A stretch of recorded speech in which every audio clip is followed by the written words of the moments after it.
Inshuti bakunzi ba Juru TV turabaramukije mwese aho muherereye hirya no hino mu gihugu. Turabizi neza ko hari abari mu ntara y'amajyepfo, intara y'amajyaruguru, intara y'uburengerazuba, iy'uburasirazuba ndetse no mu mujyi wa Kigali. Ntabwo twibagiwe kandi abari mu bihugu bitandukanye mubasha gukurikirana Juru TV umuyoboro w'ibyiza. Turabakunda.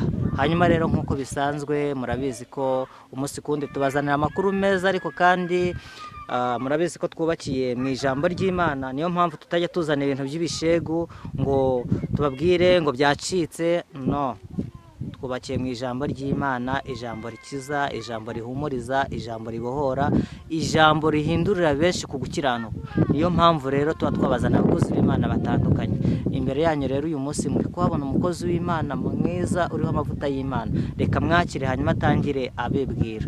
Karibu umukozi w'Imana. Murakoze cyane, ndabashuje mu izina rya Yesu Kristo abantu bakurikiye Ijuru TV na Ijuru ry'Abera TV, aho hose tuba turiyo. Imana ibaho umugisha. Amazina nitwa Namuhanga Donati Jideo, benshi bakunze kwita Evangeliste Jideo. Yego, Evangeliste Jideo. Evangeliste Jideo. Ndi umukristo, ndi umukozi w'Imana mu buryo bw'ijambo ry'Imana n'amasengesho n'imugoro zigiye zitandukanye. Duhere ku kibazo kimwe abantu benshi bajya bibaza. Mukozi w'Imana, abantu benshi bakunze guhungira mu nzira y'ubutayu bumva ariho bari bukure ibisubizo byabo. Impamvu nyamukuru ubundi ituma aba bantu bahungira mu butayu ni iyihe? Ubutayu ni ahantu ho gusengerwa, ni ahantu usenga wisanzuye, Yego, kandi nta bikurangaza bihari. yego, Wegeranye n'Imana, mugasenga mwiherereye, kuko data uzi ibyiherereye. Bibiliya yatubwiye ngo azagorera bene uwo muntu. haleluya. Ese ni ahantu usenga wisanzuye, niyo mpamvu abantu benshi bakunda. Ariko se ubundi iyo murebye koko musanga koko iyi Mana abantu benshi baza gushakira mu butayu ubundi koko iratuye koko? Bo iyo urebye ubundi Imana ituye muri twebwe. Yego, Ariko umuririmbyi yaravuze ngo muze mwenyine twihererane, twihererane. ngo musange ahantu hatari abantu. Yego, Urusaku rurabaruhije, n'imiruho irabarembeje. mm, Kuvuga ngo Bibiliya ikongera ikavuga, Yesu aravuga ngo nusenga data ngo winjire mu cyumba cyawe, yego, ukinge urugi, usenge wihereranye na data. Ngo data ureba ibyiherereye, uzi aho ibyiherereye biba. wazakugororera. Amina. Niyo mpamvu rero umuntu iyo aje hano mu butayu, iyo warebye uhageze uri mu buryo bw'umubiri wareba nta Mana ihari. Yego, Ariko ubundi Imana iba muri twe, iyo tuyisenga mu kuri no mu mwuka. mu kuri no mu Ahantu mwuka. Imana ituye mu kuri no mu mwuka, kandi umwuka niwo bugingo butuye muri twebwe. Iyo turi ahangaha rero tuba tumeze nk'abantu begetseho inzugi, turi gusenga Imana mu kuri no mu mwuka, ariko twihereranye nayo. Yego, murakoze cyane mukozi w'Imana. Iki kibazo nkubajije bitewe na bimwe mu bibazo nagiye mpabwa cyangwa se nanjye mbazwa hanze ahangaha, kuko abantu benshi cyane bazi ko mu butayu abantu baza kuhasengera Imana ari abantu b'imburamukoro, abantu badafite ibyo bakora, abantu badafite amadini babarizwamo, ndetse yewe n'itorero ntabwo ribavuga neza aba bantu bo mu butayu, kuko bumva ko ngo baba barimo barema undi mutwe biyomora ku itorero babarizwamo. Wowe ibi bintu waba ubiziho iki mukozi w'Imana? Icyo nabivugaho ni uko Yesu nawe ibihe yarabigiraga. Yego, Yavaga mu rusengero, bitaga mu masinagogi. Aho uvuze amasinagogi bivuze ahantu hateraniye abantu, kandi aho hantu hasengerwa, ahantu haba hazwi nko mu rusengero, mu macaca atandukanye, cyangwa muri egirize zitandukanye. Aho ngaho Yesu yajyaga haba. Ariko yamara kuhava akava mu bantu, akazamuka nk'ahantu bita mu gashyamba k'Igetsemani. Ako gashyamba k'Igetsemani rero ni ahantu Yesu yakundaga gusenga. Urabona hano ni mu butayu, ni no mu ishyamba, hari ibiti, hari amabuye, ni abantu bahaba, ni ahantu mbese hameze nko mu gashyamba. Mu gashyamba ahantu bakunda gusengera. Rero na Yesu yavaga mu bantu akajya ku musozi agasenga, agasaba imbaraga. Agasaba imbaraga. Ni rwo rugero rero rwiza yaduhaye. Niyo mpamvu natwe tuva muri magirize zitandukanye tukweza gahunda z'itorero, ariko bikaba ngombwa yuko tuza hano tugakora amasengesho y'umuntu ku giti cye. Ntekereza yuko abadukurikiye bose bakomeje kumva bimwe mu bisobanuro byerekeranye no gusengera mu butayu mu by'ukuri, kuko abantu benshi bakomeje kumbaza ibibazo byinshi, abandi babyibazaho ibibazo byinshi bitandukanye, ariko kuri ubu ngubu ntekereza yuko abantu badukurikiye bari kugenda bamenya ukuri kw'iyi nzira ituma abantu benshi bayoboka iy'ubutayu.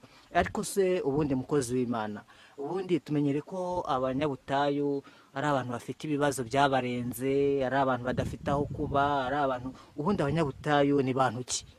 ubundi mu abanyabutayu, uvuze ngo abanyabutayu ni abantu babigize umwuga. Cyavuze abantu babigize umwuga ni abantu babonye ahantu Imana ivugira. Yego. Mu by'ukuri iyo urebye nta hantu Imana itavugira, ariko bigendanye no kwizera k'umuntu. Umuntu aje hano ku musozi akizera ko Imana ishobora kumuvugisha, irabikora. Yego. Irabikora. Kandi akumva ko nk'uko umuntu avuga ngo asohokeye ku Gisenyi.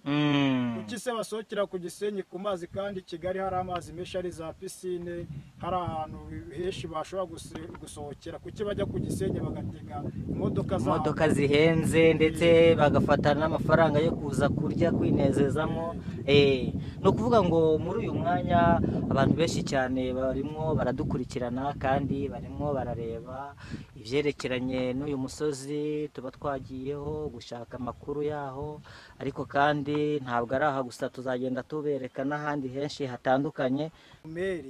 Eliya yasengeye ku musozi wa Horebu. Abantu bose rero, abantuzi bakuru, abanyamasengesho bagiye basengera ahantu nk'aha ngaha, ariko bamwe bameze nk'aho bakorana n'imbaraga z'abapfumu, bakora umwuka nk'uw'abapfumu barwanya umwuka wera w'Imana udatuye muri bo. Nabo rero bitira izina ry'Imana ngo ni abakozi b'Imana, ni abahanuzi, uko babitembagaje ngo ni nako bigiye. Abo ngabo, abo bayobe rero baza gukora bimwe nk'ibyo abanyamasengesho bakora, ariko atari ko kuri kw'ijambo ry'Imana. Ubundi ijambo ry'Imana ntabwo gusenga kwiza ntabwo ari ugusenga uhiri ku muntu, ahubwo ni ugusenga umusengera kugira ngo Imana imuhindure, kandi kugira ngo Imana imugukomereze. Uko ni nako Imana yemera. Yego. Rero abantu benshi ajya bibwira ngo ngewe sinajya ngo ku mutayu ngo nuriya ngo abari biki. Arabenshi Bibiliya iravuga ngo izina ry'Imana iratuka mu bapagani kubera twebwe, nuko twebwe twita abasenzi, abakozi b'Imana, tuza tugakora ibintu nk'ibyo bidakwiye. Mu by'ukuri ubutumwa twaha abantu ntabwo ibyo bikwiye. Benshi baba bavuga ngo mu mvugo y'iki gihe ngo baba baje gutwika, ariko mu butayu siho batwikira. Ntabwo ariho batwikira. Mu butayu ni ahantu ho kuba umuntu asenga yiturije, agasenga Imana agataha. Ibyo yasengeye Imana ikazabikora hirya akazabona igisubizo kivuye mu masengero. Haleluya. Yego. Nabwira abantu ko ari cyo kintu cyiza cyane. Nibwo butumwa bwiza ubu ngubu wahereza abantu badukurikiye bose, kugira ngo basobanukirwe neza iby'ubu butayu, kandi bakomere, bashikame, ndetse bakomeze banambe no ku Mana yabo, kuko twagiye tubona benshi basengera mu butayu bagasubizwa, tubona benshi bahaciye ingando, wa mugani, ibintu bigenda neza. Ntekereza yuko rero ubutayu atari ubwo kuvumwa, ahubwo ari ubwo kubahwa. Ntabwo ari ubwo kuvumwa, ni ahantu ho kubahwa. Umuntu akwiriye gusenga, kandi agasenga neza, atuje. Ahubwo abo ngabo bakora ibyo bintu bidagendanye n'ijambo ry'Imana nibo basanga batukisha ubutayu. Ariko ubundi iyo umuntu wasenze neza Imana akayisengera mu butayu, bakayisengera ahantu nk'aha ngaha, iyo muhuye atwaye imodoka, ati imodoka yanjye nayikuye aha hantu. Haleluya. Iyo muhuye akakubwira ati uzasure mu rugo, wamusura ugasanga yicaye mu madiva meza, yicaye mu rugo, abana bafite amahoro, bariga neza, umugabo we afite amahoro mu rugo, umutekano urahari, byose akubwira ko byavuye mu gusenga. Rero igisobanuro cyo gusenga, ni ugusengera mu kuri no mu mwuka, ariko ugatera intambwe ukajya ahantu hatari abantu. Ari naho hano mu butayu rero, ahantu hatari abantu, kuko niwasengera mu rugo umwana ari kuguhamagara ngo mirindazi, ntibyashoboka. Niwasengera mu rusengero umva ari gucurangira ibyuma, ari n'abaza bakabyina imbere yawe ukabona yambaye nabi, wesheje icyubahiro nk'umukozi w'Imana, aratukisha izina ry'Imana, ugasanga hari byinshi biri kukurangaza. Aha ngaha rero nta kintu cyakurangaza nawe ubona, kuko aha ngaha umva ntabwo ari ahantu ho gusohokera. Gusa ku banyamasengesho nk'abantu bazi agaciro k'imbaraga z'amasengesho no gusenga gufite umutekano. Ahangaha abantu benshi bakunze kuhasubizwa cyane ko uyu musozi ubona ubita umusozi w'amahoro. Umusozi w'amahoro. Ni umusozi w'amahoro utuye ku irebero. Ariko uyu musozi mu buzima busanzwe n'ubundi ngo nubwo witwa umusozi w'amahoro ariko ngo hari irindi zina ugira. Iryo zina waba urizi? Sinzi ubushize bwo mperuka hano hari umuntu wambwiye ngo hari intebe y'umugabo wabohoze ari umwami. Harya yitwa nde? Nanjye nsigaye numva ngo bamwitaga Ruganzu. Hari n'icyapa hari Ruganzu. Icyapa cya Ruganzu. Intebe ya Ruganzu. Ni intebe ya Ruganzu. Irahari arahiri. Buriya nayo turaza kuyisura tuyereka abakunzi bayo kugira ngo bamenye agaciro k'uyu musozi. Ntabwo twatinya kubabwira yuko uyu musozi witiriwe wa Ruganzu ubwo ngubwo nyine. Urumva turi mu bwami bwa Ruganzu. Urumva hano ku musozi abami niho babaga. Yego. Niho babaga urumva. Ruganzu ari intebe wenda uraza kujya kuyireba.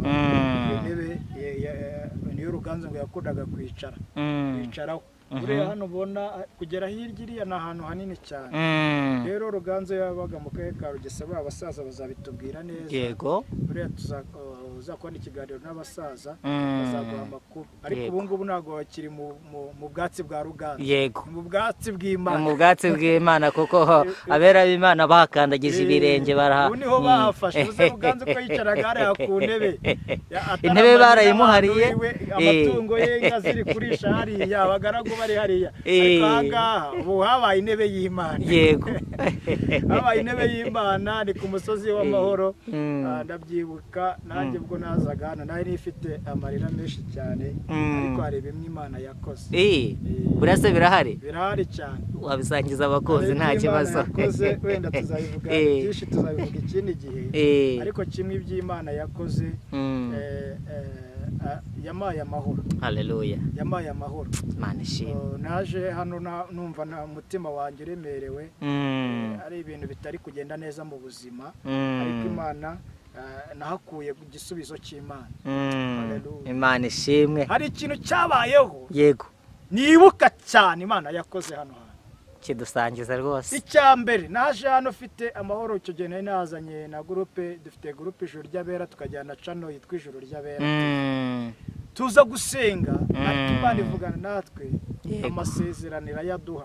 Natubwira ngo ikimenyetso bahaye. Ikimenyetso. Nimugera mu rugo saa 9 z'ijoro z'amanywa. Bavuye hano nka saa 6 iravuga saa 9. Yego. Ndabiyereka bereka ikimenyetso ko ari ngiye wavuganye nawe. Haleluya. Hari iby'Imana yatubwiye. Hari bisohora nabyo tuzongera tubivuga. Haleluya. Icyo kimenyetso Imana yatubwiye ngo hari umuntu uri butuye ibyo kurya. Singiye gukubera. Kandi mu bigaragara ntabwo ari ukeneye ibyo kurya. Twabaye tukigera mu rugo. Kuko urabyifitiye. Twabaye tukigera mu rugo. Imana idiye icyo kimenyetso mu by'ukuri. Hari bimwe byari bihari n'ibindi bidahari. Ariko ibidahari ni by'Imana yohereje. Buriya se ibidahari ni by'Imana yohereje. Umuhanga nokore. Umuntu arahamagara ati rwose buriya ati nohereje moto yikoreye ibyo. Ubu se iyo Mana dusengera ahantu mukuri no mu nutizera yakizera rwose ibintu bisobanutse. Nukuvuga ngo rero umuntu wese ufite kwizera yasengeye hano abonera umugisha, ariko nta kwizera ufite. Kimwe nk'uko ari n'abaza hano bakaza gusenga, bakaza bakavuga ngo hari ndabona hari abantu batatu, reka negere nabo ndari ikintu bambwira. Ubwo bari gushakira Imana mu buhanuzi bw'abantu. Gushakira Imana mu buhanuzi bw'abantu. Yego.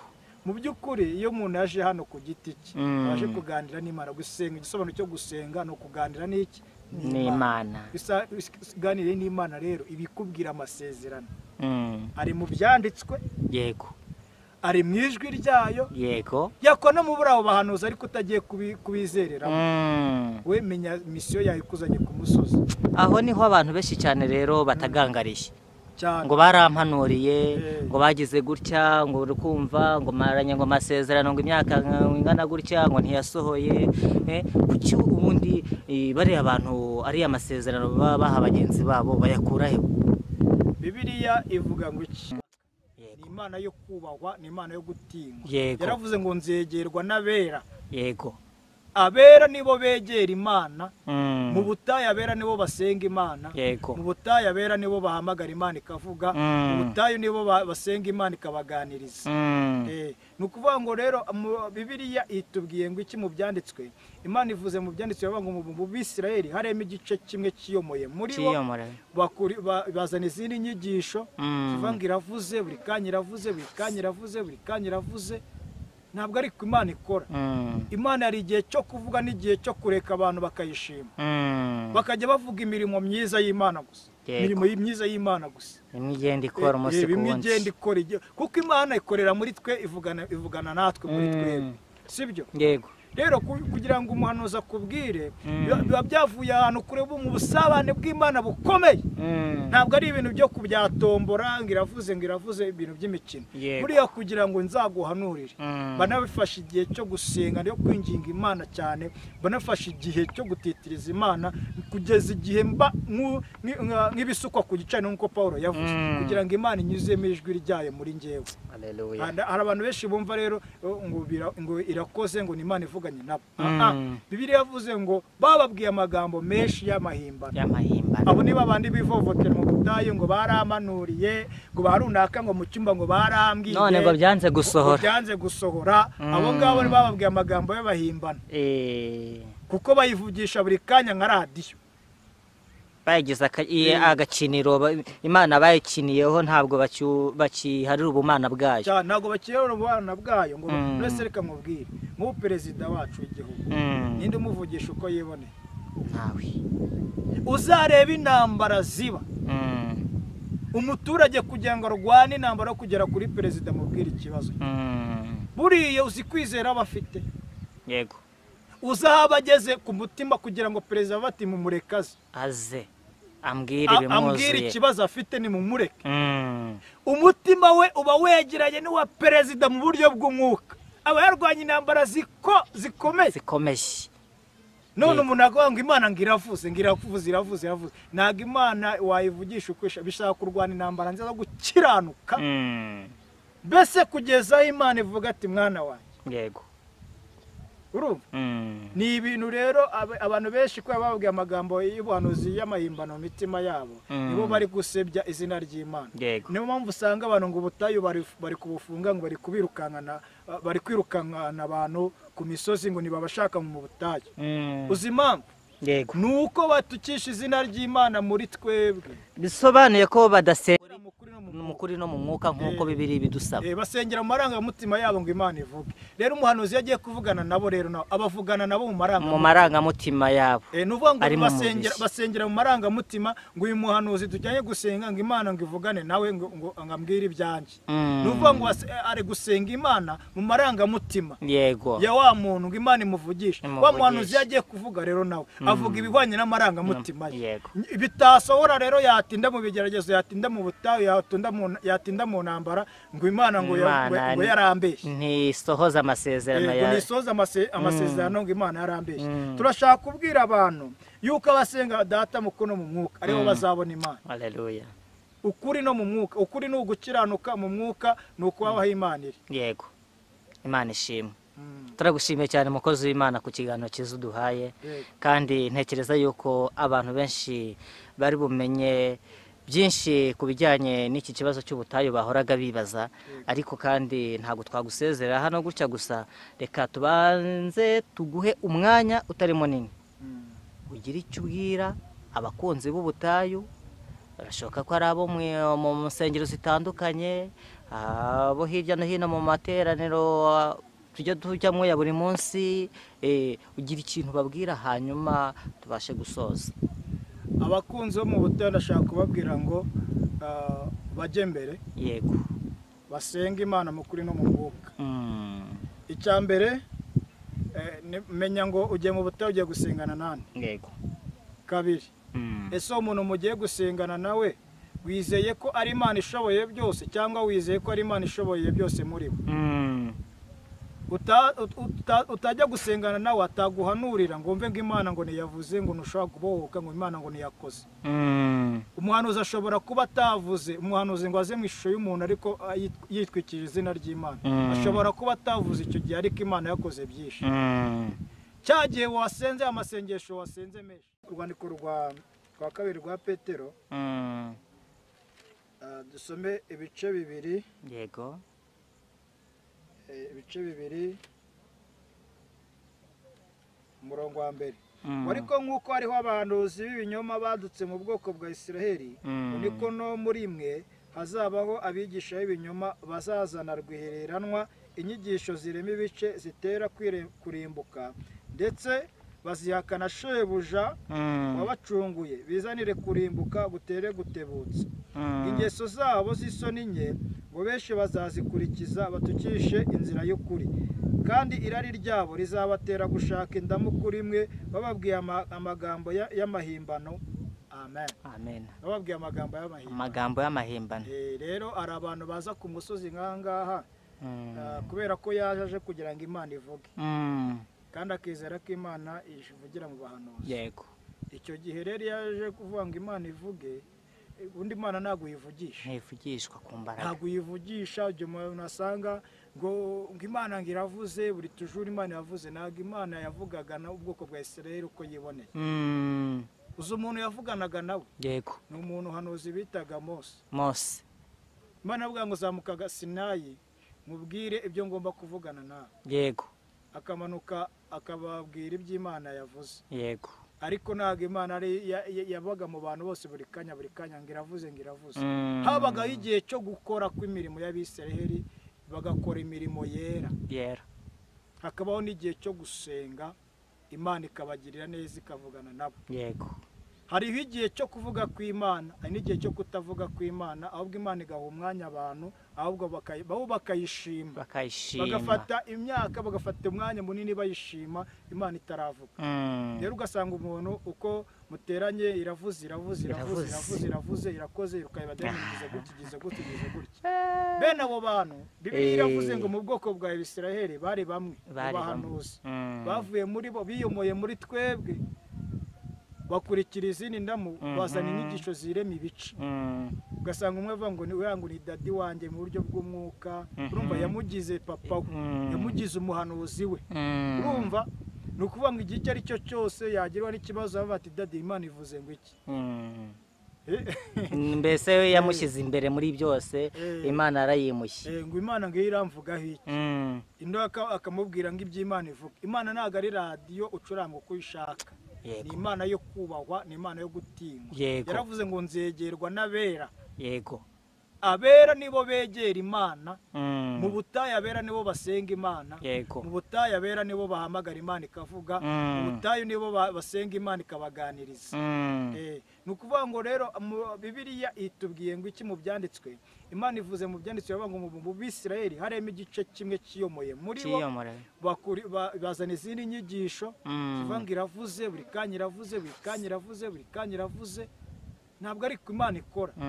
Imana hari igihe cyo kuvuga n'igihe cyo kureka abantu bakayishima, bakajya bavuga imirimo myiza y'Imana gusa. Imirimo myiza y'Imana gusa imwe igenda ikora umunsi ku wundi, kuko Imana ikorera muri twe, ivugana natwe muri twebwe, sibyo? Yego. Rero kugira ngo umuhanuzi akubwire, biba byavuye ahantu kure mu busabane bw'Imana bukomeye.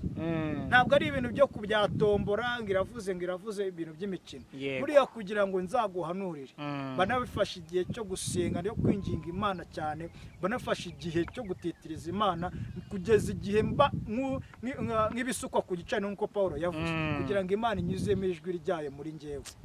Hari abantu benshi bumva rero ngo irakoze, ngo ni Imana ivuganye nabo. Bibiliya yavuze ngo bababwiye amagambo menshi y'amahimbano. Abo ni babandi bivovotera mu butayu ngo baramanuriye, ngo barunaka ngo mu cyumba ngo barambwiye, none ngo byanze gusohora. Abo ngabo ni bababwiye amagambo y'abahimbano, kuko bayivugisha buri kanya nka radiyo. Bayigize agakiniro, Imana bayikiniyeho, ntabwo bakiharira ubumana bwayo. Ntabwo bakiharira ubumana bwayo. Ngo mwese reka mubwire, nk'ubu perezida wacu w'igihugu, ninde umuvugisha uko yiboneye? Ntawe. Uzareba intambara ziba, umuturage kugira ngo arwane intambara yo kugera kuri perezida mubwire ikibazo, buriya uzi kwizera bafite. Yego. Uzaba ageze ku mutima kugira ngo perezida bati mumurekaze aze. ambwira ibimuzuye, ikibazo afite ni mumureke. Umutima we uba wegeranye n'uwa perezida mu buryo bw'umwuka, aba yarwanya intambara zikomeye. None umuntu avuga ngo Imana ngiravuze ntabwo Imana wayivugisha uko bishaka kurwana intambara nziza zo gukiranuka. Mbese kugeza aho Imana ivuga ati mwana wanjye. Yego. Urumva? Ni ibintu rero abantu benshi ko bababwiye amagambo y'ubuhanuzi y'amahimbano mu mitima yabo, nibo bari gusebya izina ry'Imana. Niyo mpamvu usanga abantu ngo ubutayu bari kubufunga, ngo bari kwirukankana abantu ku misozi ngo ntibabashaka mu butayu. Uzi impamvu? Yego. Nuko batukisha izina ry'Imana muri twebwe. Bisobanuye ko badasenga mu mwuka nk'uko Bibiliya bidusaba. Basengera mu marangamutima yabo ngo Imana ivuge. Rero umuhanuzi yagiye kuvugana nabo, rero abavugana nabo mu marangamutima yabo. Nuvuga ngo basengera mu marangamutima ngo uyu muhanuzi tujyanye gusenga ngo Imana ngo ivugane nawe ngo ngambwire ibyanjye. Nuvuga ngo ari gusenga Imana mu marangamutima. Yego. Ya wa muntu ngo Imana imuvugishe. Wa muhanuzi yagiye kuvuga rero nawe avuga ibihwanye n'amarangamutima. Bitasohora rero yatinda mu bigeragezo, yatinda mu butayu, yatinda mu ntambara ngo Imana ngo yarambeshye. Ntisohoza amasezerano yawe. Ntisohoza amasezerano ngo Imana yarambeshye. Turashaka kubwira abantu yuko abasenga data mukuru mu mwuka aribo bazabona Imana. Haleluya. Ukuri no mu mwuka, ukuri ni ugukiranuka mu mwuka, ni ukubaho Imana iri. Yego. Imana ishimwe. Turagushimiye cyane mukozi w'Imana ku kiganiro cyiza uduhaye, kandi ntekereza yuko abantu benshi bari bumenye byinshi ku bijyanye n'iki kibazo cy'ubutayu bahoraga bibaza, ariko kandi ntabwo twagusezerera hano gutya gusa. Reka tubanze tuguhe umwanya tujya tujyamo ya buri munsi, ugira ikintu babwira hanyuma tubashe gusoza. Abakunzi bo mu butayu ndashaka kubabwira ngo bajye mbere. Yego. Basenga Imana mu kuri no mu mwuka. Icya mbere menya ngo ugiye mu butayu ugiye gusengana nande. Yego. Kabiri, ese umuntu mugiye gusengana nawe wizeye ko ari Imana ishoboye byose, cyangwa wizeye ko ari Imana ishoboye byose muri we? Utajya gusengana nawe ataguhanurira ngo mve ngo Imana ngo niyavuze ngo ntushobora kubohoka, ngo Imana ngo niyakoze. Umuhanuzi ashobora kuba atavuze, umuhanuzi ngo aze mu ishusho y'umuntu ariko yitwikije izina ry'Imana. Ashobora kuba atavuze icyo gihe ariko Imana yakoze byinshi. Cyagiye wasenze amasengesho wasenze menshi. Ikindi navuga nuko abantu bashobora kuza gusenga mu butayu bafite umutima wo kwera no gucyanuka, kandi bagasenga bonyine. Kuko ku musozi hari benshi baba baje kumanya abantu kugira abantu batagira ibihe byiza batanizera. Kuko Satani iyo yaje gusenga aza gukurikiye. Jya ahantu hawe wenyine waje gusenga, usenge. Nimba muri babiri mwaje gusenga, mufate decision yo gusenga. Kandi kabiri, gira umwete wo kwezwa. Yego. Wo kwezwa. Ikindi nabwira abantu basengera mu butayu, basengera mu misozi, basengera ahantu hameze nk'aha. Nibasenge mu bumana bw'Imana. Wo gusenga amarangamutima yabo ngo barihiritse Rudomoro, ngo Korodina ngo ndamwirukanye, ngo ndamuzitse. Oya. Ibikurwanya ni ibiremwa, ariko ikurwanirira ni umuremyi. Reka kurwanya ibiremwa, ahubwo wereba Imana ikurwanirira, izagutsindira ibikurwanya, kuko ibikurwanya bituruka kuri Satani. Yego. Wirwanya rero runaka ngo uramugize gutya, ahubwo urwanya umwuka ushobora kumukoreramo. Umwuka urwanya. Yego. Kuko nurwanya uwo mwuka wawunda, Bibiliya avuga ngo imigenzereze y'umuntu. Haleluya, ndafashijwe. Imigenzereze y'umuntu inejeje Uwiteka, ngo bituma n'abanzi be bose bagira ute? Imigenzereze yawe ninezeza Uwiteka, abanzi bazaguha, bazanakugarukira, banakubwira ati rwose nago ari twebwe. Nabo nago ari babi, nabo nago ari ahubwo ni umwuka ukorera muri bo, kubera ko batizera ntibashobora gusobanukirwa umwuka uri kubakoreramo. Ariko we wizera, wasobanukiwe Imana, menya ko wari umwuka wa Satani wabazamukiyemo kugira ngo kunanize. Rwanya Satani, wirwanya abantu. Urakoze cyane. Hanyuma rero dusoza ku kiganiro cyacu cy'umunsi, ntekereza yuko abagukurikiye ni benshi, hari n'abafashwe n'ijambo ryiza babahaye, kandi hari n'abifuza kuba basengana nawe. Ese biremewe harya kuba watanga aderese yawe kuri Juru TV? Yego. Nta kibazo wayibahereza kugira ngo uwabasha kugutumira abashe kuba yakubona, uwabasha kugusaba mugasengana, uwo mube mwakorana umurimo w'Imana. yego ngira gurupe bita ijuru ry'abera y'abanyamasengesho abantu bifuza kubana natwe batanga twabaha nimero yacu ya WhatsApp tugira urubuga dusengana urayini ku bantu tutabasha kuboneka i Kigali abari hirya mu ntara dusengana urayini ariko abari i Kigali by'umwihariko dusenga duhuye tukazana nk'ahangaha tugasenga ko twahaboneye Imana. Yego Groupe yacu yitwa ijuru ry'abera rero nimero nabaha 078 968 24 yego 23 iyo iri kuri WhatsApp. Nimero yanjye ibiri no kuri ijuru ry'abera TV, hanyuma ukamamagara tukabasha gusengana nta kibazo ariko utizeye nge ahubwo wizeye Imana ikorera muri haleluya ivuga bikaba yategeka bigakora haleluya kuko niwizera nge nta kintu nakumarira ariko iyo wizeye Imana ikora imirimo ikomeye. Imana ibuha umugisha rero abantu bose. Iyi ni Ijuru TV, umuyoboro w'ibyiza.